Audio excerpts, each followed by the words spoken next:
નાલા સોપારામાં પિતા પુત્રીના સંબંધે લાંછન લગાડતો કિસ્સો સામે આવ્યો। પિતાએ પોતાની જ પુત્રી પર દુષ્કર્મ આચર્યું। નરાધમ પિતાએ 3 પુત્રીઓ પર દુષ્કર્મ આચર્યું છે। એક છોકરીને 4 વખત ગર્ભપાત કરાવવો પડ્યો। નરાધમ પિતા સામે પોલીસ ફરિયાદ નોંધાઈ છે।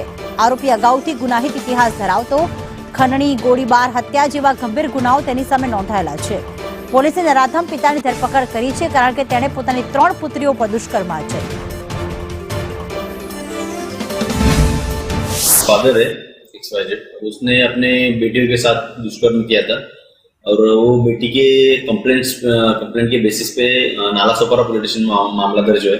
हालांकि जो भी इंसिडेंस है, रेप का जो इंसिडेंस है वो कनकौली में हुआ है, लेकिन नाला सोपारा में एक हॉस्पिटल वहाँ पे अबॉर्शन का एक इंसिडेंस हुआ था, जिस बेसिस पे हमने Nala Sopara waste police station में ये रेप प्लस अबॉर्शन का मामला दर्ज किया है।